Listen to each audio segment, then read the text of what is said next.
Bismillahirrahmanirrahim. Assalamualaikum warahmatullahi wabarakatuh. Alhamdulillahilladzi an'amana bi ni'matil imani wal islamni wal ihsan manusalli manusallim ala khairil anam Sayyidina Muhammadin wa ala alihi wa sahbihi ajma'in. Amma ba'du.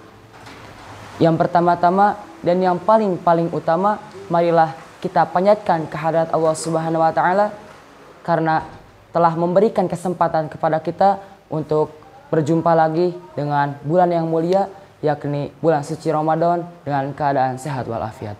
Alhamdulillahirabbil alamin.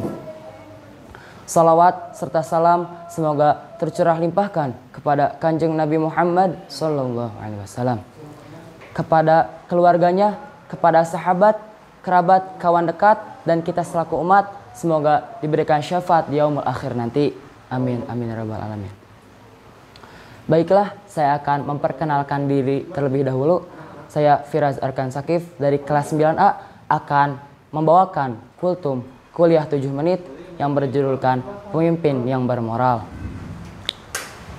Ma'asyiral muslimin rahimakumullah. Minimal setiap 5 tahun sekali kita menyaksikan pelantikan para pemimpin yang mengambil kebijakan negeri ini. Merekalah yang akan menentukan baik buruknya pemerintahan dan kepemimpinan 5 tahun mendatang. Sebagai orang mukmin dan warga negara yang baik, pastinya kita berharap 5 tahun ke depan nantinya jauh lebih baik, lebih makmur, lebih sejahtera, lebih berkeadilan, dan lebih aman. Kita juga berharap semoga mereka dapat menjalankan amanah yang mereka terima dengan penuh rasa tanggung jawab. Sungguh berat karena mereka mengatasnamakan Tuhan ketika mereka bersumpah. Mereka yang beragama Islam mengucapkan, demi Allah, sungguh kalimat ini sangat amat berat dibandingkan alam semesta dan seisinya. Teringat dengan kisah Umar bin Khattab ketika dilantik menjadi khalifah kedua menggantikan khalifah pertama, yakni Abu Bakar As-Siddiq. Ketika itu Umar mengucapkan, innalillahi wa inna ilaihi raji'un.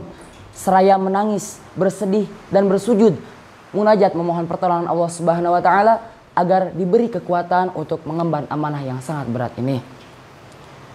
Hal ini karena beliau sadar amanah yang diembannya amat sangat berat.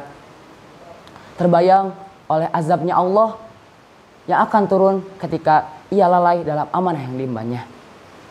Lalu Umar mengatakan, sungguh berhadapan dengan 100 kafir Quraisy seorang diri masih jauh lebih mudah, lebih ringan dibandingkan amanah yang maha berat ini.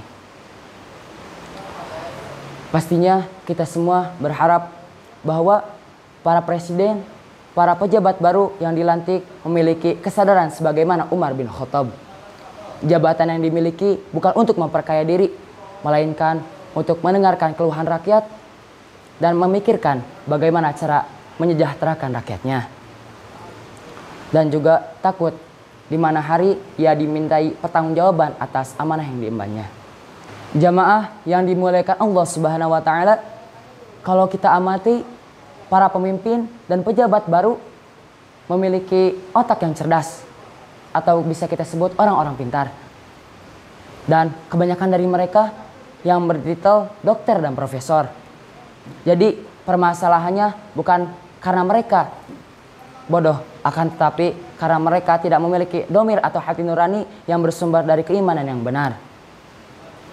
Domir atau hati nurani dapat diwujudkan dalam akhlak atau perilaku seseorang dalam menghadapi atau mengambil sebuah keputusan. Keputusan ini juga harus berdasarkan ketakwaan kepada Allah Subhanahu wa taala dan harus menghindari dari yang dimana di dalamnya ada unsur kedustaan dan kemaksiatan kepada Allah Subhanahu wa taala. Nabi sallallahu alaihi wasallam bersabda, qala Nabi sallallahu alaihi wasallam, bir husnul khuluqi wal itsmuma hakafin nafsika wa karihta ayyatali'a alaihin nas. Kebaikan adalah akhlak yang mulia dan dosa adalah yang membuat ragu dalam dirimu dan kamu takut bila orang lain melihatnya. Hadis riwayat Tirmizi. Apabila keputusan tidak berdasarkan norma dan nilai-nilai kemanusiaan, maka tidak ada bedanya antara hewan dan manusia. Hal ini dibuktikan dengan sikap tuli dan buta mereka terhadap kritikan dan masukan yang didapat. Pada Quran Surat Al-Furqan ayat 44 yang berbunyi, A'udzu billahi minasyaitonir rajim. Bismillahirrahmanirrahim. Am tahsabu anna aktsarahum yasma'una aw yaqiluna inhum illa kal an'ami bal hum adallu sabila.